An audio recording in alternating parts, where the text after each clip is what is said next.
Your News, presented by Ella Jordanson. In this edition of Your News, we have an exclusive interview with Andy Worthing. But first, we will look back at some of the big party events that have taken place over the last few months. Headingley Heart, Strawberry Lane and Bramley Annex had a joint party at Denison Hall in Armley.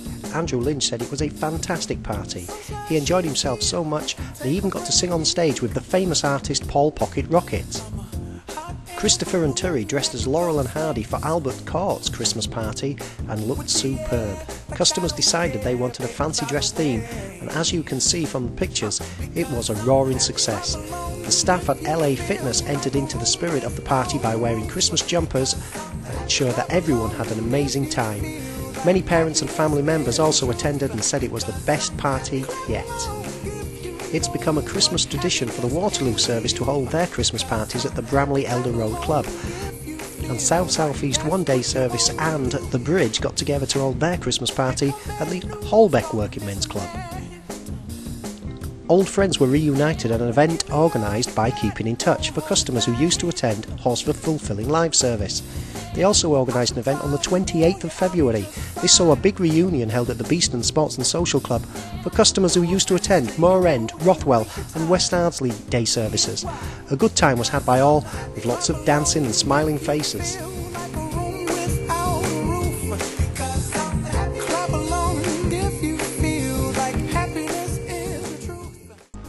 And now an update on day services.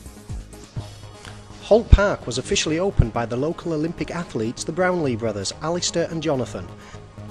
Customers have settled into this new community base and were proud to show guests around the new facilities. Sandy Keane, Director of Adult Social Care in Leeds, said it was fantastic that people with a learning disability are engaging in mainstream services and are genuinely part of the community.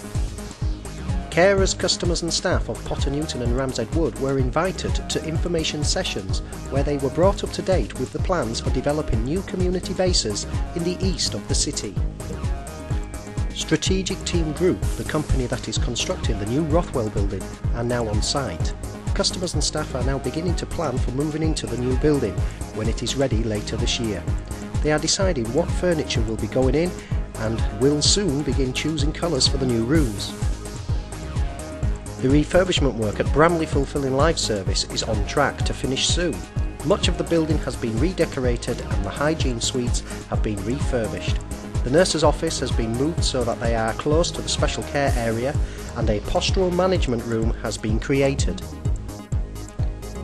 A schedule of work to create community bases at Neyburn Court plus Garforth, Fernville, Scotthall and Kirkstall leisure centres has been finalised, and work is starting at Kirkstall soon.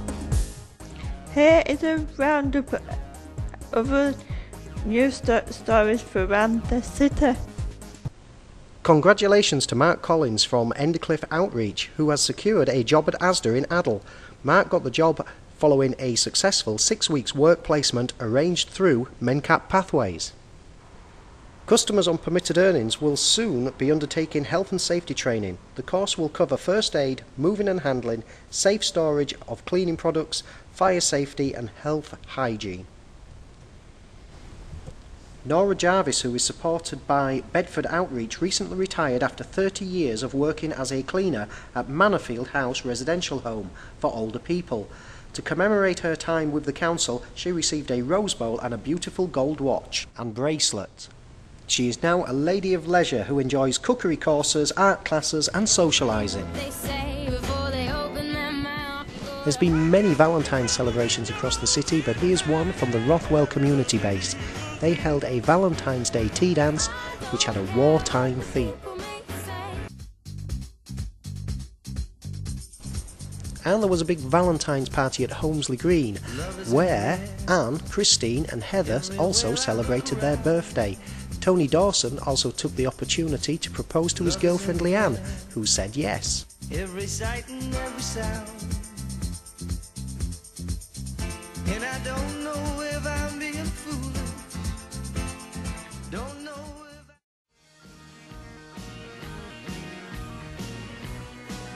if The Ice Cube was well attended this year with 20 customers from across the city enjoying a spin on the ice. The session was supported by the Ice Cube staff and Leeds City Council's events team, who are all experienced ice skaters. It was fast-paced and fun until the weather took a turn for the worse, but this didn't dampen their spirits.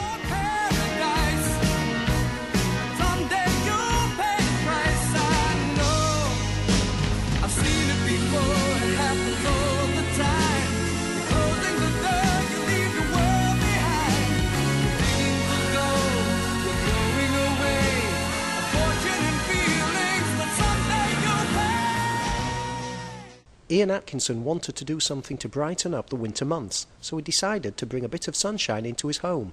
Ian put a Caribbean mural in his room, so now every day is a holiday. Customers from Aireborough and Otley Courthouse went to see the WWE wrestling at Leeds Arena. They said it was amazing and fantastic and are so eager to go again next year. Oliver Hardy also made an appearance at the Leap the Bridges movie night. Customers and staff from across the service became film stars for an evening when they dressed up as their favourite actor, actress or character. Everyone had an amazing time and the photos speak for themselves. Customers and staff from the community base at Rothwell Sports Centre got a chance to try their hands at indoor caving recently when they visited the new accessible facilities at Leeds' Sailing and Activity Centre.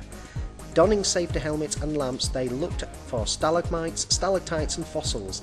Everyone was buzzing with excitement and pride at their achievements and eager to tell anyone who would listen about their adventure. The group is already looking forward to the next visit to the centre at Yeadon Tarn when they will be canoeing and sailing. Peter Mitchell, with help of his support worker Zoe, entered a competition to win 2 VIP tickets to the Brit Awards 2014, and he won. Peter and Zoe travelled to London by train on the day of the awards. They watched performances by Beyoncé, Katy Perry and the Arctic Monkeys, to name but a few. Peter wore his tuxedo and looked very smart. Their seats overlooked where all the pop stars sat at tables. Peter and Zoe enjoyed a free meal and then went on to the after party where they danced the night away until 1 o'clock in the morning. Peter was having such a good time that he didn't want to go home. We now have an exclusive interview with Andy Ronza on the Social Enterprise. On the 20th of March I met up with Andy Rawnsley, the Head of Learning Disability Services in Leeds, to ask him a few questions on the subject of social enterprise. One of the questions was, why are they proposing to develop a social enterprise for learning disability services in Leeds? For the last year or so, we've been looking at how we can make sure that we keep and maintain the service that we've got at the moment, for which I personally am hugely proud of that service. And we've been trying to do two things really, is look at how in a very, very difficult financial climate we're able to keep the services that we've got now for the people that we provide services to, but also look at ways in which we can develop services for other people with learning disabilities and their families in Leeds in the coming years. So what exactly is a social enterprise? I mean, a social enterprise is basically a company or an organisation that tries to do good things. So it has one of two purposes. It can either be an organisation that's trying to do good social things, or it can be an organisation that's trying to do good environmental things.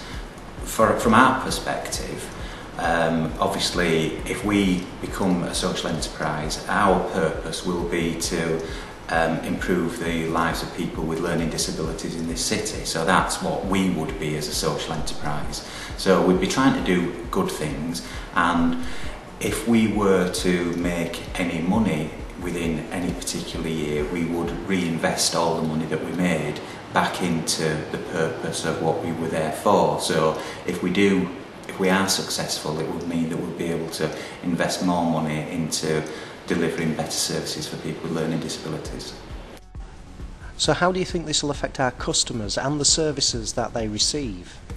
I'm extremely hopeful that for current customers they'll see very little change. We'll still continue to deliver the services that we do in our respite services, in our supported living services, and in all our community bases and our main hub bases.